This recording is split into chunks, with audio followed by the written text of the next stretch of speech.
ازيكم؟ ايه الاخبار؟ يا رب تكونوا بخير وبصحة وبسعادة.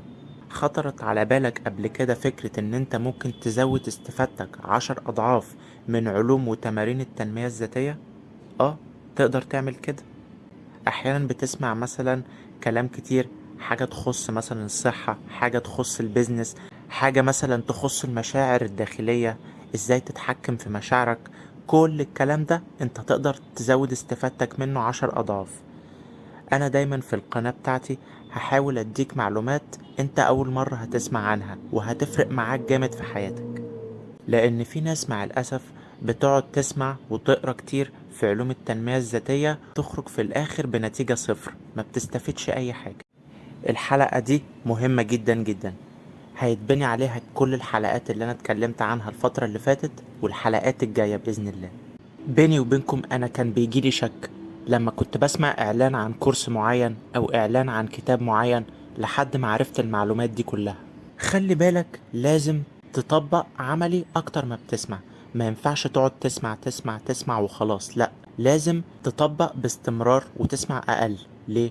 علشان تدي فرصة لعقلك ان هو يشرب المعلومة، وتاخد وقتك علشان تطبق المعلومة اللي انت سمعتها وتشوف نتائجها على ارض الواقع. وخلي بالك، النتائج ما تتوقعش انها ممكن تظهر في يوم او في ليلة كده، لا لا لا لا. ممكن تظهر مثلا اقل حاجة 6 شهور او سنة او اكتر على حسب. لازم تكون بتعرف تبص لقدام. لازم تكون عامل حسابك انك انت مجرد ما دخلت مجال التنمية الذاتية ده تكون متوقع ان النتائج هتاخد وقت طويل جدا. ده استثمار على المدى البعيد. انت ممكن تسمع تقنية وتكون جميلة جدا وقوية جدا هتفيدك، بس ما يبقاش من اولوياتك دلوقتي انك انت تطبقها في حياتك. سمعتها بقى من على النت، قريتها من كتاب، حضرت دورة مثلا لمدرب تنمية ذاتية معين. لازم تتأكد ان من اولوياتك انك تطبق التقنية دي دلوقتي ولا لا. دي حاجة مهمة جدا جدا. لازم تسمع تقنيات مختلفة وآراء مختلفة وكلام مختلف من هنا ومن هنا ومن هنا، وتشوف ايه المناسب ليك، ايه المناسب لحياتك، ايه المناسب لمرحلة وعيك وتطبقه. اهم حاجة تسمع لمدرب تنمية ذاتية انت بتثق فيه، لان خلي بالك في مدربين تنمية ذاتية نصابين، زيهم زي اي مجال تاني. في كل المجالات هتلاقي ناس نصابين، بس في موضوع التنمية الذاتية ده هتلاقي الموضوع اقل.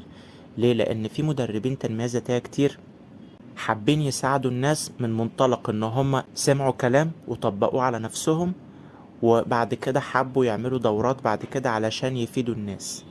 اي مدرب تسمعه وتحس ان كلامه لمسك ودخل جواك، يبقى معنى كده ان هو صادق في اللي هو بيقوله، وان هو طبق الكلام ده على نفسه قبل ما يقوله لك.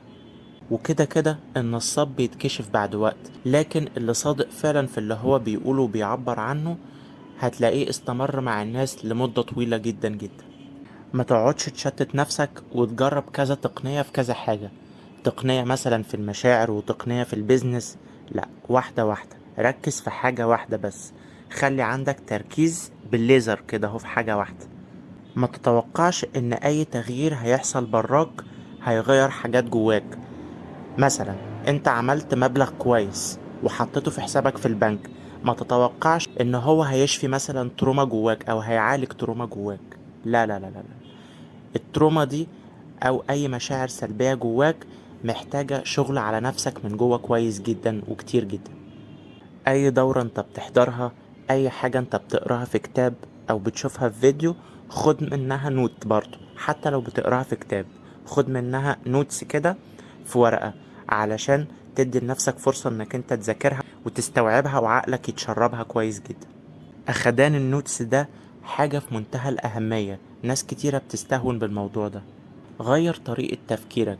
أول ما تسمع عن تقنية، بدل ما تقعد تفكر ايه العيوب اللي في التقنية دي وايه العيب اللي في الكلام ده والكلام ده كله كذب، لا، قول ايه النواحي اللي موجودة في حياتي اللي ينفع فيها الكلام ده وازاي اطبقها بافضل شكل ممكن. غير طريقة تفكيرك. ابهر عقلك دايما. ازاي؟ عن طريق انك تحضر دورات مختلفة وتقرا في كتب مختلفة وتشوف فيديوهات مختلفة. ده دايما هيبهرك ويحسسك بالسعادة ويحفزك ان انت تقرا وتشوف تقنيات جديدة وتطبقها على حياتك. التأثير ده هتكون نتيجته جميلة جدا. لما تيجي تسمع تقنية معينة وحابب تطبقها، تطبقها بكل تفاصيلها، بكل خطواتها. مش تقول لا لا لا لا، انا هطنش التفصيلة دي، انا مش هعمل الخطوة دي. لا، كل الخطوات بكل التفاصيل من الاول للاخر.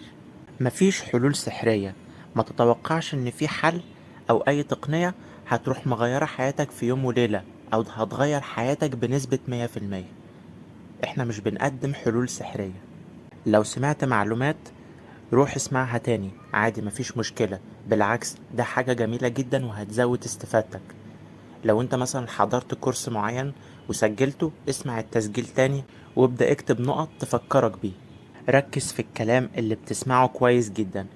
انت ممكن مثلا تكون بتسمعه وانت سايق العربية، وانت بتاخد شاور، وانت بتاكل، وانت بتشرب شاي او قهوة. لكن الاحسن ليك انك انت تسمعه وانت مركز تماما. وانت بتعمل الحاجات دي هيفضل يدخل عقلك برضو معلومات، بس الافضل انك تسمعه وانت مركز وما بتعملش اي حاجة. هكرر تاني، لازم يكون عندك صبر. ما تقعدش كل شوية بتبقى متعلق بالنتيجة وعايز النتيجة تيجي بسرعة، وتقعد تشيك عليها كذا ساعة في اليوم، وتقعد تشيك على النتيجة كل يوم وتشوف ايه اللي حصل وايه التطورات وايه التغيرات اللي حصلت. لا لا لا لا لا، سيب الموضوع ياخد وقته على الاخر، حتى لو هياخد سنة او سنتين. لانك لما تتعلق بالنتيجة جامد قوي، هتقعد تبص على اخطائك، والموضوع هيبوظ كله من اوله لاخره، بدل ما تحصل على النتيجة القوية اللي تبهرك فعلا. مثلا حد اداك طريقة معينة انك انت تخسر بيها 50 كيلو.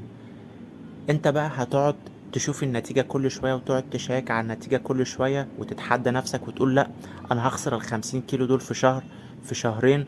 وتقعد تشوف وتتأكد من كل حاجة. ده مش هيوصلك لأي حاجة، وهيحبطك وهيخليك ما تعملش أي حاجة. لا، سيب الموضوع ياخد وقته. حتى لو هتخسر ال50 كيلو دول في سنة، حتى لو هتخسرهم في سنتين، عادي، مفيش أي مشكلة. دان كينيدي، وده أستاذ كبير في التسويق تقدر تبحث عنه، ليه مقولة مهمة جدا جدا. قال لو حضر مجموعة من الناس دورة معينة أو كورس معين، 80% منهم هتبقى النتائج بتاعتهم من صفر لبسيطة جدا، و15% منهم هتكون النتائج بتاعتهم متوسطة، و5% منهم هتكون نتائجهم قوية جدا. ليه؟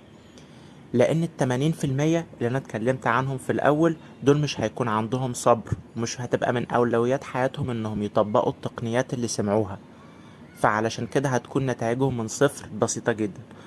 ال15% التانيين هيكونوا عندهم صبر شوية بشوية، ساعات يطبقوا ساعات لا، بيبذلوا مجهود بس مش مجهود اللي هو الشديد القوي. ال5% دول اللي بيعملوا بقى نتائج استثنائية، دول بقى اللي عندهم صبر، عندهم عزيمة، عندهم قوة، بيحبوا يطبقوا الحاجة ويبحثوا عنها ويذاكروها كويس ويبذلوا مجهود، فعلشان كده بيوصلوا لنتائج استثنائية. خليك من ال5% اللي بيعملوا نتائج استثنائية. شكرا جدا، واشوفكم على خير الحلقة الجاية. كل الصحة، كل السعادة. سلام.